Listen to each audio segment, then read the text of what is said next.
Hi, this is Tom Jacobs from tdjacobs.com and also healingsuicide.com. And I'm an evolutionary astrologer, an intuitive, a medium, a channel, an energy worker. This this video, first of all, the background's different because let me just let you know what's going on. I am now part of a diorama, but I can't see over the walls, so I can't tell you where it is to come see it or let me out. So anyway, this is just how things are now. Just adjusting. This video, I was just thinking about notes for empaths during a crisis. In some parts of the world, um, people are using their smarts to contain the coronavirus, right? And in some parts of the world, maybe not so much. So here in the United States, we are winning at failing because of incompetent leadership. And everybody knows it. Everybody, including the incompetent leaders who are failing, everybody knows it. And I was just thinking, sitting here, like, yeah, notes for empaths during a thing. So here's what I want to start with. Number one, sometimes empathetic or empathic people, intuitives, some people might say highly sensitive persons or something. You know, when you're sensitive to what others feel, sometimes you have a thing about, well, what kind of a jerk would I be if I didn't do something about it? So sometimes empaths experience their hearts going out to others. So I want you to stop that.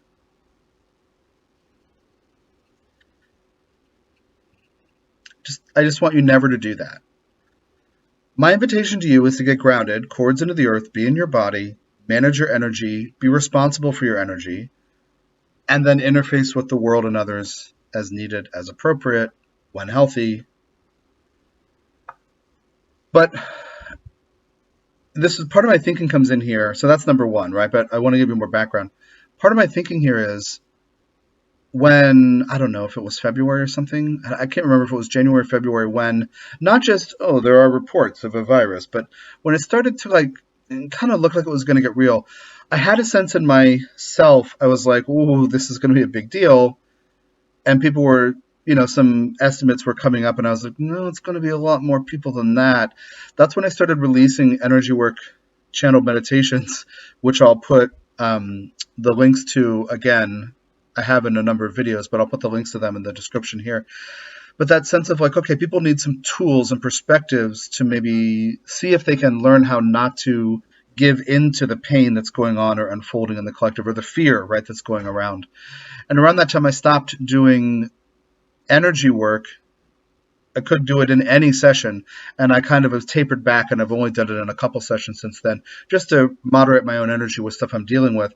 But I realized that people needed tools, and I realized we're going to get up, to a certain kind of level of intensity or widespread thing with this virus, and people are going to be greatly affected, and that we're going to have to deal with grief.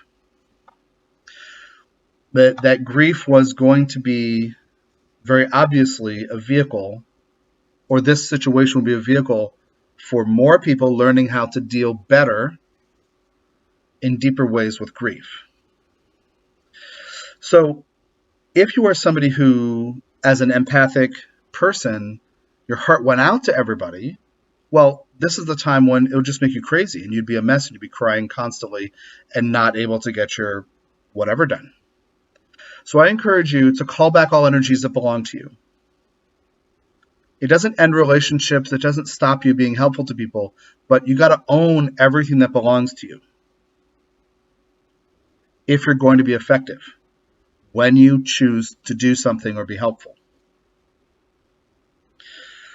So just because you're aware that somebody's in pain doesn't mean you owe that person or you're responsible.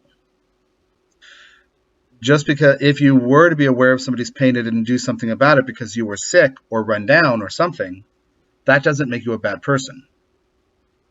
One of my goals is to help you learn how to operate yourself consciously as an energetic being. So note number one, if your heart opens and goes, stop it. Call back your energy to yourself.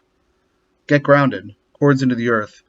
Present tense awareness of what it is to be in your body as often as possible, ideally 24/7 or when you're not sleeping, 16/7, whatever.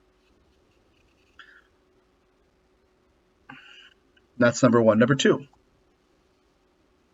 some people who are empathetic or on spiritual paths and who desire to be of service perceive that it is their job to process group karma or take on stuff from the collective or even their own family ancestral systems. No, it isn't. Stop it. It isn't. Just because you're aware of something doesn't mean it's your job. Just because something has gone wrong somewhere on the Earth timeline doesn't mean you have to fix it. One thing that I encounter with my unique approach to these things informed by Ascended Master Jehudi, spelled Djehuty, Jehudi, also known as Thoth, Hermes, Merlin, Saint Germain. I'm basically kind of a carrier of that being's wisdom data bank. Kind of like an ancient Egyptian priest, but here, now. Carrying a lineage, right? Carrying something. But this perspective aims to help you take responsibility for what is yours and to see the larger picture of things. And it doesn't emphasize guilt and shame.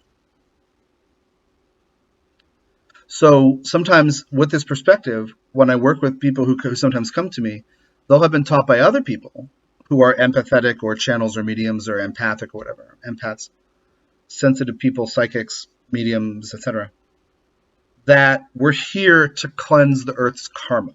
Or you, Frederica, you must transmute your family's ancestral karma. Or John, you are here to clean the sins of Atlantis, and you're part in it, or something like that. No. If you do that stuff, you'll take on much more than is healthy for you to take on. So learn to operate yourself with responsibility. Own what you have and haven't done. Own the effects of your choices. Learn how to not judge or shame yourself, because that leaks energy. And this thing about Atlantis and Lemuria actually comes up all the time. Well, not the last couple of months, but it has quite often, where somebody says earnestly, well, I know that I have a life and I misuse power. I have a life there and I misuse power, and I don't know, I'm just afraid of misusing power, and it all stems back to that life in Lemuria or Atlantis. And I think, like, archetypally and mythologically, that's with us. Like, that's a thing. So many people have said that to me in their readings. I'm the practitioner.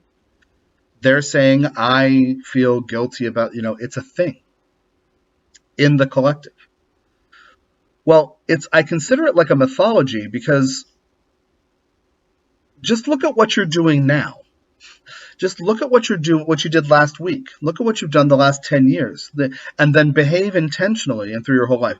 And behave intentionally, so you're owning yourself consciously, not somehow losing power, energy, or strength because of what you may have done or what you believe you did in some other lifetime where you misused power. So part of my message here in this video is, just because suffering exists doesn't mean you have to take it on as if you did something wrong and you're paying penance, or somebody's got to fix it, so you got to fix it. For me, that's not a spiritual path. That's a path to a confused martyrdom that will leak energy and screw with your health on every level. So get grounded, clear out what doesn't belong to you, take responsibility for what you are doing and are not doing, and operate yourself intentionally from a grounded, clear, intentional place every day,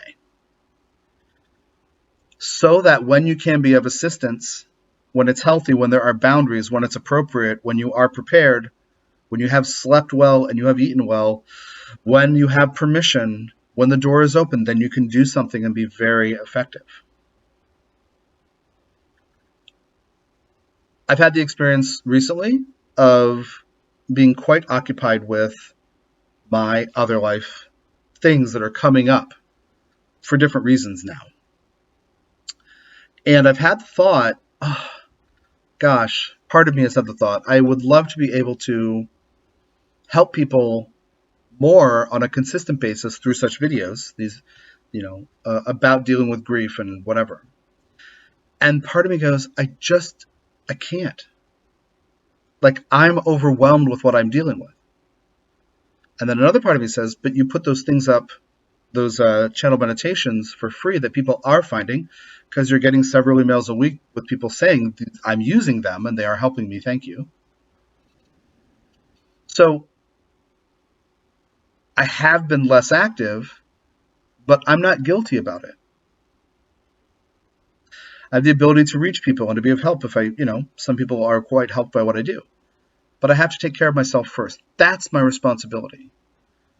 And if I'm unable to do videos or audio or be available to people for more than just session time, somebody books an hour and I do the hour.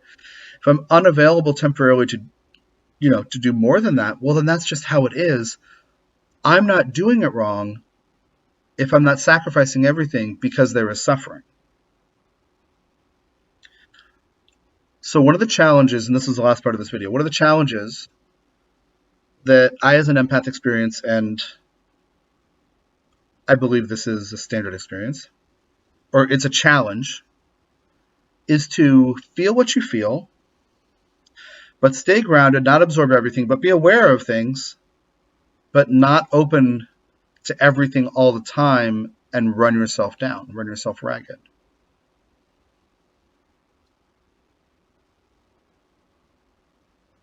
If you believe that you must sacrifice yourself to save others, you are wrong. In no version of wisdom teachings is martyrdom and self-sacrifice a key. No channel being who is worth it listening to, who is actually helping you, will tell you to run yourself ragged, worrying about what's going on in the world. The beings I work with are those that say, take care of yourself, figure your stuff out, and try not to swear a lot. I don't know, whatever. I'm trying to get through videos and sessions without swearing all the time. I don't know if it's working. That's why I keep pausing. But anyway, like, to get your, stuff going. But